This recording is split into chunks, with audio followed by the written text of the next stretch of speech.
Hey everyone, and welcome to This Explainer. Today, we're diving into what's basically a massive academic detective story. We're going to bridge the gap between human society, the way we speak, and cutting-edge artificial intelligence. I mean, have you ever wondered exactly how human accents change over time, especially when someone relocates? It's a complex, deeply personal process. But tracking that change across hundreds of people, that requires an absolutely incredible amount of data.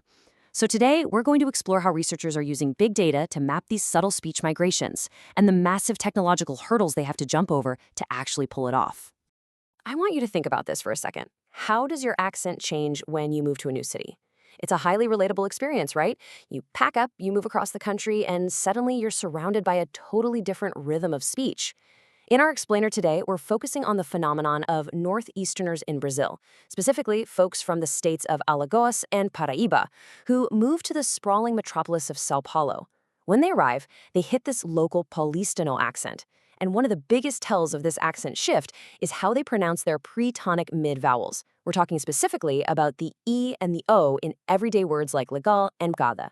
The big question is, do they keep the wider, more open vowels of their home state, or do those vowels gradually close up to match the locals in São Paulo? To get to the bottom of this, here is our roadmap. 1. The accent migration mystery.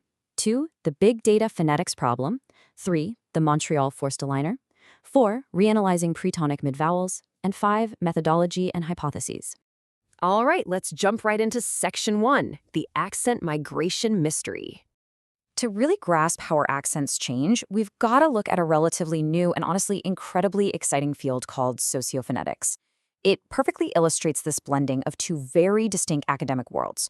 So, on one side, you've got phonetics. That's the rigorous, highly detailed study of acoustic waves, frequencies, the actual physical properties of sound. On the other side, you have sociolinguistics, which is the study of how society, social contexts, and large populations interact with language. Sociophonetics takes the hard acoustic data and merges it with human social behavior. It's asking questions like, how does a major life event, say migrating to a new city in your 20s versus doing it in your 40s, physically alter the acoustic frequencies of the vowels coming out of your mouth? Which brings us to section 2, the big data phonetics problem. So here's the giant paradox sociophonetic researchers are currently battling. To truly study how people speak, you can't just stick them in a sterile lab and have them read off a rigid script. You need spontaneous, natural, everyday conversation. You need the laughter, the hesitation, all of that emotion. But capturing real, unscripted speech means you're also capturing background noise, overlapping voices, and just generally messy audio.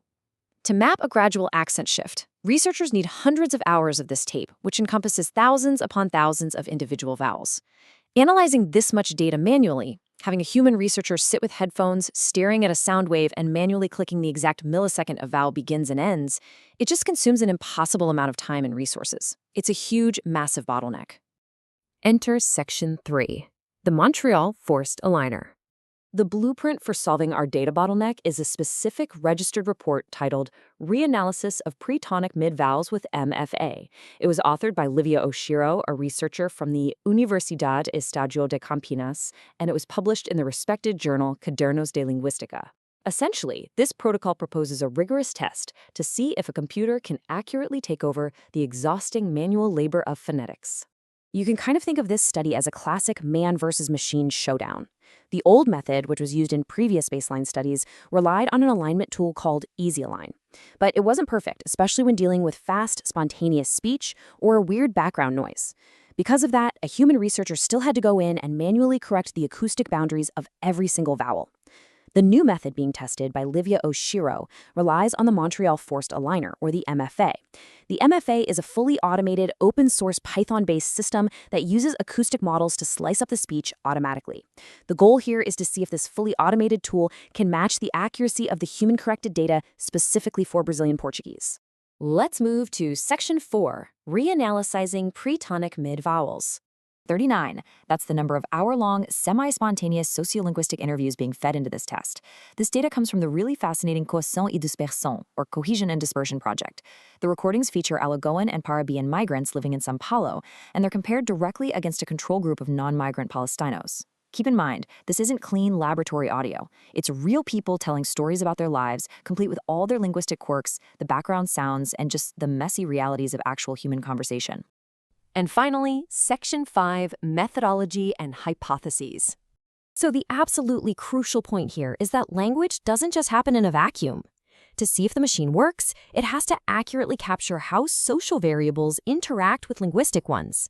On the social side, the models are looking at things like age of migration, did they move when they were 20 or 50, as well as the time spent living in São Paulo, gender, and education. On the linguistic side, the machine is trying to measure the exact vowel height, specifically looking at F1 and F2 acoustic frequencies, as well as the phonological context, meaning what specific consonants are surrounding that vowel in the word. The regression models will take all of these variables to see if the machine can capture the really complex social and acoustic nuances of an evolving accent. The protocol lays out a highly structured four-step methodology. First up, they apply the Montreal Forced Aligner to automatically segment the speech from the audio and transcriptions. Second, they use a script to automatically extract the exact start and end boundaries of those E and O vowels. Third, they run those measurements through complex linear regression models. And fourth, the ultimate test. They compare these new, fully automated results directly against the original, painstaking, human-corrected baseline studies. Before actually running the data, Oshiro establishes some very clear hypotheses, essentially creating a strict grading rubric for the MFA. The primary hypothesis is that the machine's overall statistical results will perfectly match the original human studies. Secondly, when comparing the exact starting and ending slice of a vowel, the machine's deviation from the human measurement should be under 20 milliseconds. I mean, that's literal blink of an eye stuff. She also hypothesizes that better audio quality will naturally yield better accuracy, that mid and low vowels like E, A, and O will be easier for the machine to find, and that vowels flanked by sharp, plosive consonants like P or K will provide the most accurate context for the machine to do its work. And this brings us to one of the most fascinating hurdles the machine has to clear. The original human-reviewed study uncovered a highly nuanced quirk of human behavior: asymmetric acquisition. It found that about half of the migrants perfectly adopted the São Paulo pronunciation for both the A and the O vowels, but many others only adopted one of the vowels while keeping their native pronunciation for the other one. This resulted in a pretty weak statistical correlation between the two vowel heights. This is exactly what makes sociophonetics so incredibly captivating, you know? It's a messy, beautiful, deeply human inconsistency. For the Montreal Forced Aligner to truly prove its worth as a research tool for Brazilian Portuguese, its automated measurements must be sensitive enough to perfectly replicate this really nuanced human finding. Which leaves us with a truly compelling thought.